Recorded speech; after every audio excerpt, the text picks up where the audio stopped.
Hello hi guys. आज story share कर रहा हूँ आपके साथ स्वामी विवेकानंद और स्टोरी मेरे फ्रेंड अंकित गर्ग की। अंकित ने पिछले साल रैंक 5 हासिल किया है दिल्ली जुडिशियल सर्विसेज में। अंकित की जो स्टोरी है, सक्सेस स्टोरी है, वो काफ़ी बाधाओं और अवरोधों से भरी रही। इसलिए मुझे ऐसा ज़रूर लगा कि आप में से कई लोग जो हैं वो अंकित के साथ रिलेट कर पाएंगे। स्वामी विवेकानंद के आइडियल्स तब बहुत ज़्यादा अच्छे लगते हैं जब हम ऐसे लोगों को देखते हैं जो उन्हें लाइफ में उतार के सक्सेस पा चुके हैं। तो आज एक अनूठी कोशिश है मेरे पार्ट पर कि मैं अंकित की स्टोरी को आपको स्वामी विवेकानंद के आइडियल से समझाने का प्रयास करूं। Delhi judicial services toughest service है जुडिशरी की क्रैक करने की पूरी कंट्री में। इसे हर जुडिशरी एस्पिरेंट मानता है। So let us start today's slide.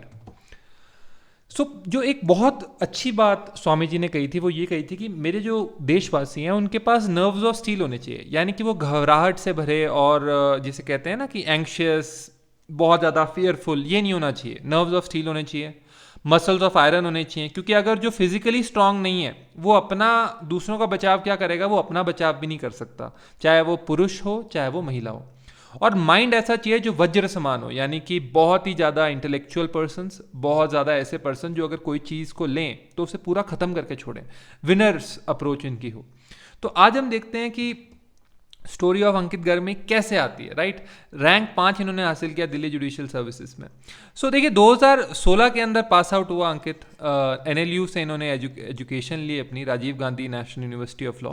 Prestigious university है ये नॉर्थ इंडिया में लॉ करने के लिए। क्लैट के अंदर एडमिशन के थ्रू ये होती है। तो इन्होंने क्लैट में अच्छे अंक प्राप्त किए।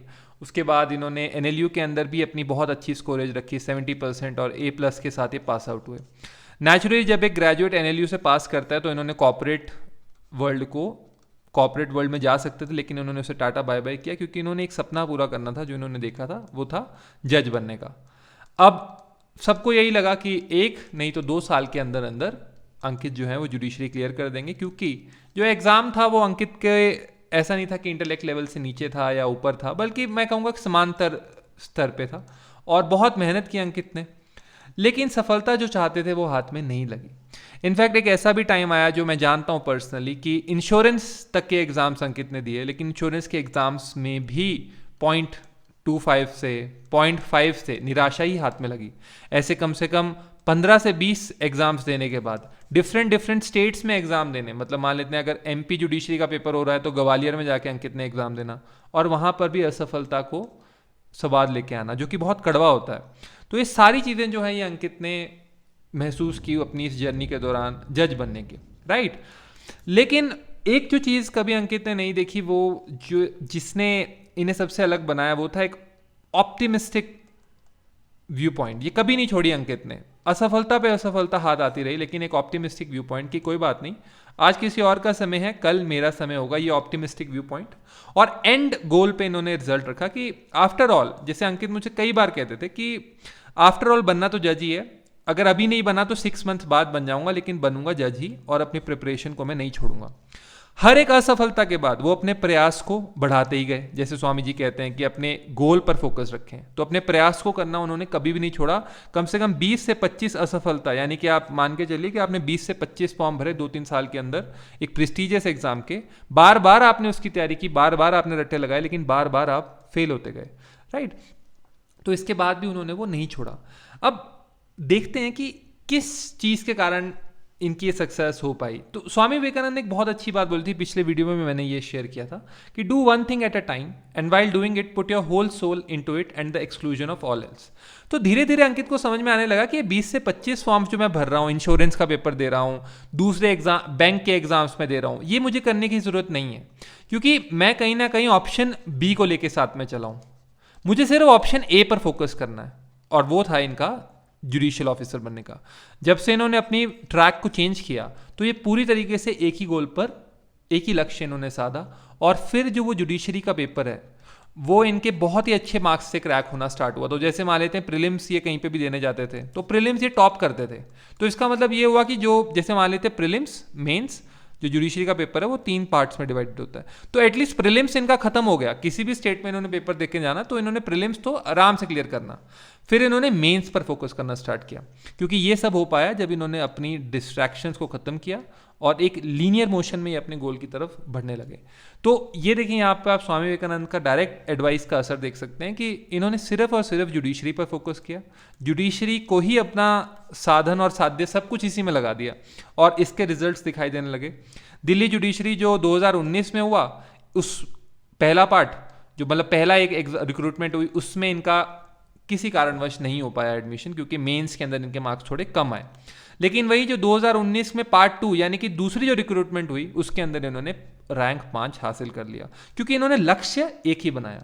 तो चाहे आप IBPS की तैयारी कर रहे हैं, चाहे आप RRB की तैयारी कर रहे हैं, कोशिश करें कि आपका जो लक्ष्य है वो बहुत ही निर्धारित हो और आप एक लक्ष्य पे तैयार करें। मतलब मान लेते हैं कि इन्होंने भी 2 या 3 स्टेट्स ही देने थे, हरियाणा और दिल्ली, तो 2 एग्जाम्स को आप चूज करें जिसमें आपका लॉजिकल रीजनिंग, मैथ्स, इंग्लिश उसी एग्जाम के हिसाब से आप प्रिपेयर करेंगे तो बहुत ही ज़्यादा आपके हाई चांसेस हैं कि आप सक्सेस ले पाएंगे उसके अंदर, राइट। तो ये गोल आता है, do one thing at a time while doing it and put your whole soul into the exclusion of all else. अब यहाँ पर आप सोचेंगे कि वीडियो खत्म हो गया, लेकिन नहीं। इसके साथ साथ मैं आपको एक बात बोलूँगा कि जो 4 से 5 साल का समय अंकित का जो बीता, वो बहुत कठिन क्यों होता गया। जैसे कि आप मानते हैं कि सारे के सारे जो हमारे फ्रेंड हैं वो सक्सेस हो गए, सारे के सारे लोग जज बन गए, सिर्फ अंकित ही पूरी क्लास में रह गया जिसने जुडिशरी का सोचा था और वो नहीं हो पाया। And Ankit was not a duffer student. क्या होता है जब एक इंटेलिजेंट पर्सन रह जाता है अपने कंपैरेटिव पीयर से जो कि बाकी सब जज लग चुके हैं, तो उस वक्त आपको किस तरीके से फील आना चाहिए अगर आप अभी सक्सेस की तैयारी कर रहे हैं और आपको वो सक्सेस नहीं मिल पा रही है। तो उस वक्त के लिए अंकित ने क्या क्या चीज़ें की, उसके ऊपर मैं अपने पार्ट पर एक नज़र डालता हूँ। तो गो ऑन ब्रेवली, ये भी स्वामी विवेकानंद का कोट है, गो ऑन ब्रेवली। तो अंकित अपनी तैयारी करता रहा। Do not expect success in a day और एन ईयर, नेवर। 3 to 4 साल पूरा तैयारी के अंदर ही बीता और उसके अंदर बार बार इन्होंने जैसे प्रीलिम्स आना, बार बार इन्होंने रिवाइज करना, बार बार मेंस आना, बार बार इन्होंने मेंस के लिए पढ़ना, अलग अलग स्टेट के मेंस के लिए इन्होंने तैयारी करनी, मतलब जुडिशरी के दायरे में ही, लेकिन अलग अलग स्टेट्स की थोड़ी अलग अलग तैयारी होती है, तो इन्होंने वो पूरी की। सबसे बड़ी बात, बी स्टडी रहे, यानी कि एक ही लक्ष्य के ऊपर इनका नज़र रहा, पूरा टाइम ये उसी के ऊपर फोकस करते थे। लाइब्रेरी जाना इन्होंने पंजाब यूनिवर्सिटी की और बैठ के पढ़ना। Avoid jealousy and selfishness. So jealousy और सेल्फिशनेस को इन्होंने, मैं ये कहूँगा कि बहुत ही कम मात्रा के अंदर, जिसे कहते हैं कि जो एक मनुष्य के अंदर बिल्कुल निम्न स्तर पे होती है, उसी स्तर की मुझे वो भी नहीं दिखाई दी। तो जेलेसी मतलब कि अपने फ्रेंड से या अपने क्लासमेट से ये नहीं जलते थे कि वो उसका सिलेक्शन हो गया तो मैं उससे पीछे रह गया, या इससे मेरा हो गया सिलेक्शन तो मैं अब मेरा क्या होगा, और उसका क्यों हुआ, उसको भी फेल हो जाना चाहिए था। Nothing like that, never I heard. In fact यही सुनने को मिला कि रोहित उसका हो गया, अब मुझे भी अपना करना है और मेरे किस्मत में शायद नेक्स्ट टाइम हो जाएगा। ओबीडियंट रहे, ये जैसा इनके माता पिता खाना बना के देते थे या जैसा माता पिता कहते थे उस चीज़, घर में रह के इन्होंने तैयारी की, बाहर भी नहीं रहे, ओबीडियंट रहे। और इटर्नली फेथफुल रहे to the cause of truth, humanity and country. तो मतलब जितनी भी बार अगर मान लेते हैं इनके फ्रेंड्स भी इनके बीच में, जैसे मान लेते हैं फेलियर तो हो गया, लेकिन फ्रेंड्स वगैरह तो हेल्प मांगते ही रहते हैं, तो हेल्प करनी, ह्यूमैनिटी का जो तकाजा है वो रखा। ये नहीं कि ये बहुत ज़्यादा जिसे कहते हैं अपने एक शेल में चले गए, या जिसे कह सकते हैं कि डिप्रेशन के बाउट्स में चले गए जहाँ पे वापस ही नहीं निकल के आना चाहते, तो ऐसा इन्होंने कुछ भी नहीं किया। एंड जो बाद में जब प्रोग्रेस होती ही गई, तो इन्होंने वो DGS का जो रैंक है वो हासिल किया, DGS रैंक 5 का। सो आप भी जो लोग तैयारी कर रहे हैं वो go on bravely, do not expect success in a day और एन ईयर। आप हाईएस्ट अपना जो एम है उसको ध्यान रखें, फेथफुल रहें कॉज ऑफ ट्रुथ के लिए, अपनी कंट्री को ध्यान में रखते हुए काम कीजिए और आप शेक करेंगे वर्ल्ड को। तो इनका जो ध्यान था कि कंट्री के लिए मैं एक जज बनूंगा और मैं जस्टिस दूंगा लोगों को, तो वो बहुत इंपॉर्टेंट था, तो वो इनको आगे लेता गया। तो अगर आपने बैंक का सोचा है कि मैं एक अच्छा बैंकर बनूंगा, भारत की फाइनेंशियल कंडीशंस के अंदर मैं अपना योगदान दूंगा, या आप अपने माता पिता के लिए वो करना चाहते हैं, तो उस गोल को हमेशा अपने माइंड में रखें, आप ज़रूर सक्सेसफुल होंगे।